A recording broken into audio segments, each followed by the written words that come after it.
Voy a hablar ahora con el doctor Adrián Turhansky. Me cuesta un poco de trabajo ser tan formal en la presentación. De hecho, tampoco soy muy formal habitualmente, pero me gustaría, Adrián, que le cuentes a la gente cómo nos conocimos. Nosotros nos conocimos ya hace varios años cuando yo era estudiante, todavía era estudiante de grado, y se había juntado un grupo de... ¿Estudiante de qué carrera? Yo estudié química en la Facultad de Ciencias Exactas de la UBA, ahí en Ciudad Universitaria.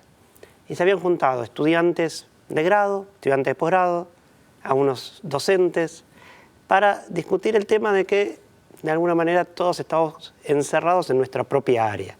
Cada uno estaba estudiando, había un estudiante de matemática que quizás nunca hablaba con un estudiante de química, un investigador en un área que no hablaba con un investigador de otro área. Y se decidió armar algo que ya no me acuerdo cómo surgió la idea, pero creo que surgió en el grupo, que era de hacer unas charlas transdisciplinarias, ¿no? Donde la gente lo contaba, pero hacía casi una charla de divulgación, pero no hacia la sociedad, sino hacia la misma comunidad científica en la misma universidad. Y eso fue transformador, porque empezamos a vernos las caras entre la gente que quizás nos cruzábamos todos los días. Se llamaban las charlas de los viernes. Charla de los viernes. Y ustedes van a ver ahora, porque en realidad no es que lo invitamos a Adrián para que viniera a hablar así, a teorizar y hablar en abstracto, sino porque se van a dar cuenta en menos de un minuto de un problema muy concreto que fue abordado por un grupo de científicos argentinos con un tema central que es el tema del autismo. ¿Querés contar la historia? A mí me interesa mucho contar la historia, pero también contar cómo se llegó a este punto, ¿no? Porque ya hace varios años el Ministerio de Ciencia y Tecnología decidió que tenía que invertir, poner recursos humanos, infraestructura, para desarrollar algo que se llaman las plataformas tecnológicas. A ver. Y las plataformas tecnológicas, al principio la mayoría de la gente decía, ¿qué es eso, no? ¿Para qué va a servir? Siempre la comunidad científica, como toda comunidad, dudaba, digamos, de que esto pudiera realmente tener algún asidero de llevar algo adelante. Y el objetivo era, bueno, en particular yo me había especializado en un área de bioinformática. Y decía, bueno, vamos a agarrar una plataforma, por ejemplo, de bioinformática, y van a tener que juntarse gente de diferentes lados. Por ejemplo, en este caso había gente de Buenos Aires, gente de Córdoba, gente de Santa Fe, que tenía que juntarse. De hecho, hay más de un grupo en Buenos Aires, en diferentes lados, que tenía que juntarse, o sea, el objetivo era que fuesen de diferentes lados, tenían que juntarse para desarrollar algo que sirviese para que lo que nosotros producimos adentro del laboratorio saliese hacia la comunidad. Algo que no estamos muy acostumbrados. Y que al mismo tiempo teníamos que trabajar con otra gente. Eso significaba no solo estar haciendo los otros investigadores, sino ponernos en contacto. Bueno, por suerte hubo un concurso, nosotros ganamos ese subsidio y a partir de ahí empezamos, al principio, como quien no quiere la cosa, a trabajar en lo propio. Bioinformática, usar las computadoras para resolver problemas biológicos. Me hago yo las preguntas, empiezo a trabajar, nos juntamos entre varios y vamos llevando adelante una serie de caminos. Y de repente dijo, no, parece que así no vamos a llegar. Dice, ¿cuáles son los problemas que tiene la sociedad? Esa es la pregunta.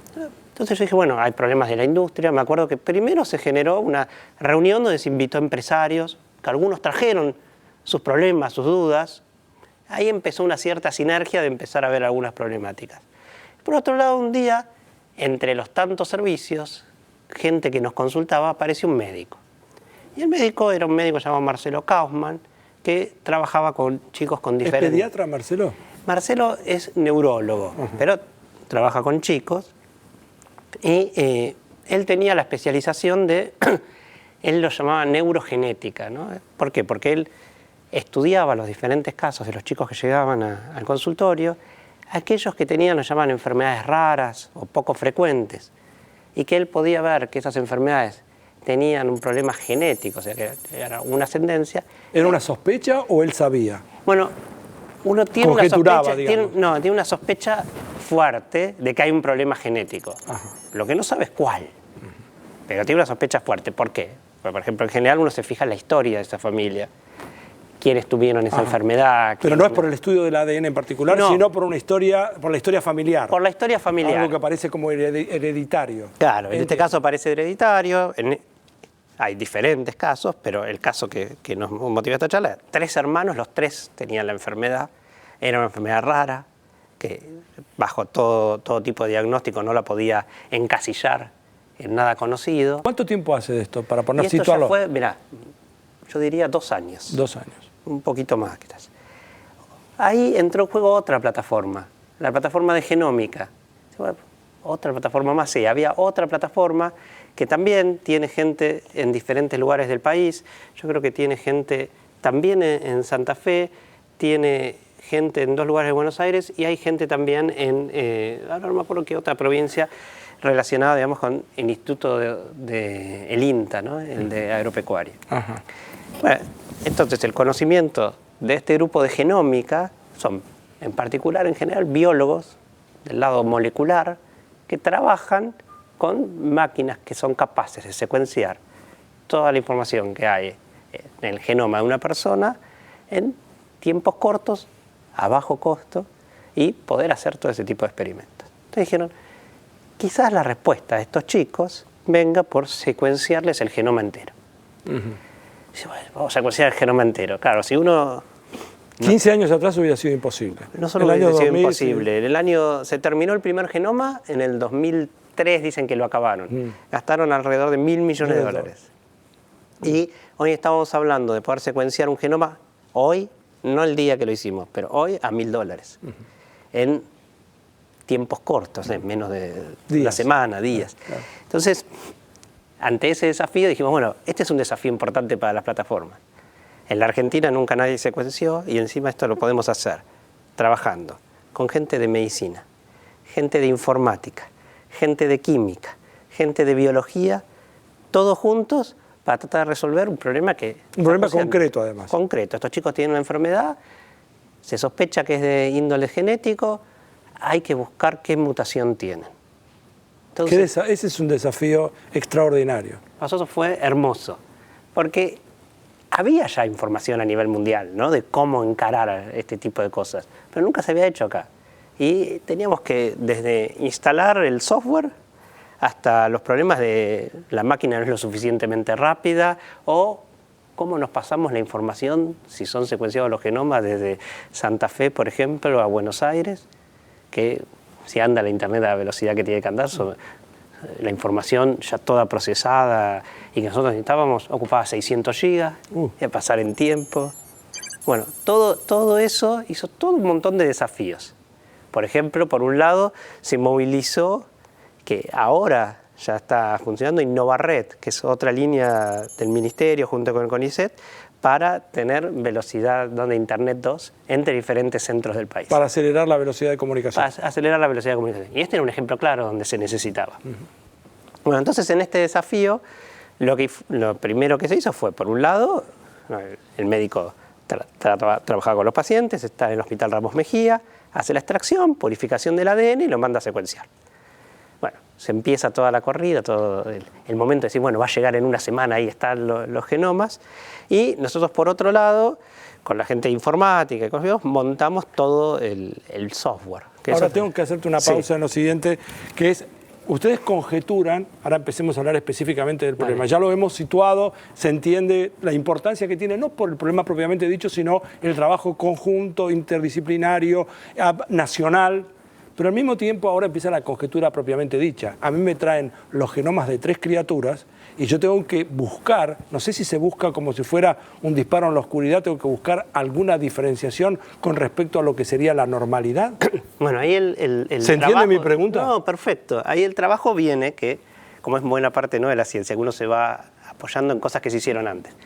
Hoy en día existe algo que se denomina genoma de referencia. Bien, existe ese patrón de referencia. Como un patrón de referencia. Metro, sí. Como si fuese un metro donde uno dice, bueno, el genoma son 6.000 millones de letras.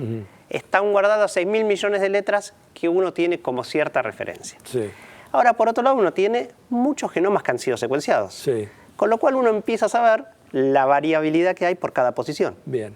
Ahora viene un médico y dice, esta enfermedad es rara, que en 1 en 10.000. Bueno, entonces yo me puedo fijar en la base de datos. 1 en 10.000 no parece tan rara. Es raro, una enfermedad 1 en 10.000. Bueno. Vamos a ponerlo ahí. Sí, sí. Cada enfermedad es diferente. Bueno. justamente como es rara tampoco se puede decir, ¿no? Claro, Pero, pues bueno, no importa. pero el médico viene y dice, bueno, yo quiero algo donde hay zonas del genoma que varían. Ajá. De hecho, somos diferentes. Somos diferentes, efectivamente. Esas zonas que varían, si varían en 1 en 100 en la población, no va a ser la causante de esta enfermedad. Claro, claro. Entonces ahí es donde uno puede aplicar filtros. Bien. Filtros lógicos. Estos 3 chicos lo tenían. Ujú. A partir de ahí uno empieza ya con otro tipo de filtros. Por ejemplo, que la variación, no siempre la variación en el ADN produce un cambio que se pueda ver efectivo, digamos, como que sea un cambio sinónimo o no sinónimo.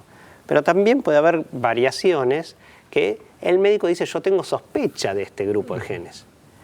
Pero sospecha a veces no es, bueno, voy a mirar 2.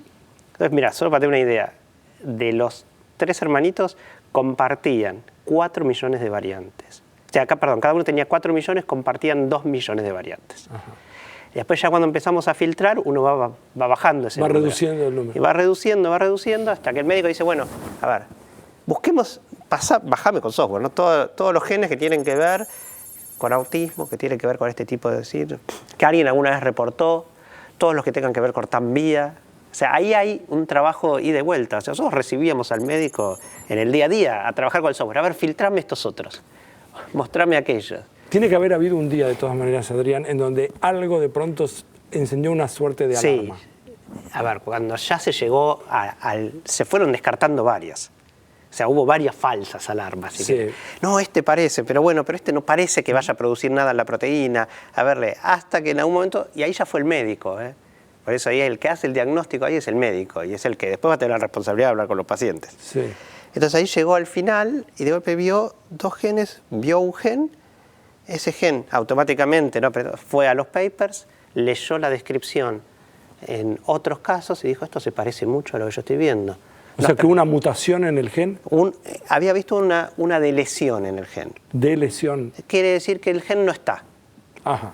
¿no? En unos pacientes. Un deletion sería Sí. la falta de algo que La debería falta. estar. Hay una ausencia y la presencia de una ausencia. Eso fue lo primero que él vio, no en estos chicos, sino lo que vio reportado en la literatura. Después vio algunas mutaciones, y esas mutaciones no eran exactamente iguales a las nuestras, pero el gen estaba muy relacionado con lo que él había visto en los pacientes. Entonces ahí nos preguntó, bueno, ¿qué hace esto?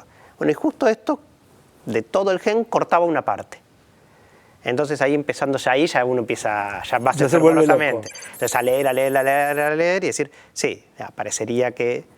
Y ahí después viene todo el camino de comprobar, ¿no? Donde uno puede, ahí se puede avanzar todo lo que uno quiera, ¿no? Digamos, nosotros paramos en algún punto, porque nuestro objetivo no era resolver hasta el final esta enfermedad en particular, sino dejar sentadas las posibilidades para que después esto se pueda aplicar. Quiero, como no puedo seguir avanzando mucho más, quiero que no te quedes con ganas de decir algo que a lo mejor tenías ganas de decir, aprovechando la plataforma del programa, ya que este es un programa. ¿Qué querrías decir? ¿Cuál es tu conclusión parcial, por lo menos en este momento? ¿Qué dirías? Sí, yo diría que ante los grandes desafíos que nos aparecen, lo mejor que podemos hacer desde el punto de vista de los científicos es juntarnos. Y eso nos puede surgir o de nosotros mismos, o de la sociedad, o mismo del Estado, o de las empresas que llamen al conjunto de científicos a resolver los problemas grandes que tiene la Argentina. Él es Adrián Turhansky y nosotros hacemos Científicos Industria Argentina, que sigue así.